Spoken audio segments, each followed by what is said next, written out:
ស្ដីបងប្អូនទាំងអស់គ្នានៃសកម្មភាពស្មាតនារីរបស់យើងដាក់មួងត្រីចង្វាបងប្អូនដាក់មួងត្រីចង្វានៅក្នុងស្រះខ្លួនឯងទេបងប្អូនអើយតែជាបសាហាវបដ ாய் ត្រីចង្វានេះជាបស្ទើរតែរੂកាឡាអត់សល់អត់មានបងប្អូនមួងប្រហែលជា20ម៉ែត្រអីត្រីឡើងកន្លះចាន់ដែរត្រីចង្វាអញ្ចឹងស្មាតនារីយើងនឹងក៏កែខាងទូខាងដាក់មួងខាងបបក់អីដែរ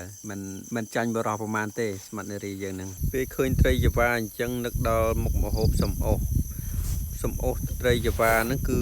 រសជាតិឆ្ងាញ់ណាស់បងប្អូនត្រីចង្វាហើយដាក់មួយគ្រឿងខ្មែររបស់យើងហ្នឹងសំអូសនៅក្នុងហ្នឹងគឺល្អទៅឆ្ងាញ់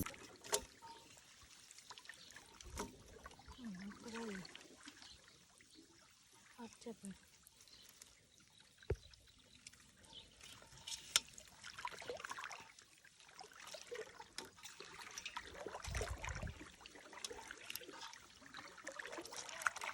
ខាប់ដូចទឹកគ្រឿងណា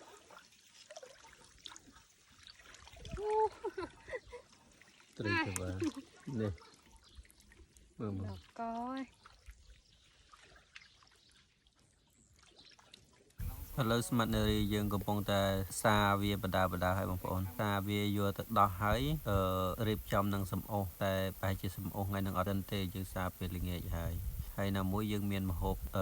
ហូបពេលល្ងាចហើយអញ្ចឹងប្រហែលជាផ្លាស់ទូទេតកកទុកព្រឹកបើបងប្អូនបានត្រីចង្វាច្រើនអញ្ចឹងតើបងប្អូនគួរធ្វើម្ហូបអីបើសម្រាប់ខ្ញុំគឺមានតែម្ហូបសំអូសនឹងឯងបងប្អូនត្រីចង្វាហ្នឹងហើយមួយមុខទៀតគឺដាក់កប់ហ្នឹងគឺយើងដាក់លាយគ្រឿងក្រៅអស់ហើយគឺយើងយកស្លឹកចេកមកចប់វាដាក់អាំងវាមុខម្ហូបកប់ត្រីចង្វាហើយនឹងសំអូសត្រីចង្វាហ្នឹងគឺធ្លាប់ហូបកាលនៅពីក្មេងៗកាលនៅក្មេងៗគឺឲ្យតែខែទឹកឡើងគឺសម្បូរណាស់បងប្អូនយកស្បែកទៅរងតាមលូតាមអីហ្នឹងគឺត្រីចង្វាកន្លះធុងមួយធុងអីហ្នឹងពេលដល់រងបានហើយយកមកដល់ផ្ទះគឺឲ្យម៉ែគាត់ធ្វើម្ហូបអញ្ចឹងក៏តែធ្វើម្ហូបហ្នឹងហូបទៅគឺមានរសជាតិឆ្ងាញ់ទីចុងក្រោយចង់និយាយប្រាប់បងប្អូនបន្តិចដោយសារមួយរយៈនេះ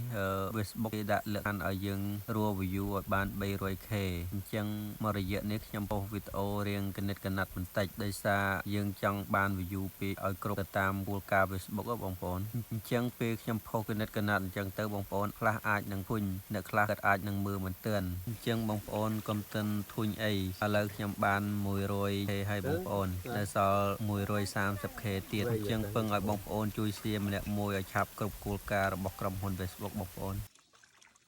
ហើយនេះបើដាក់តាមស្រែបើដេញវាគ្នា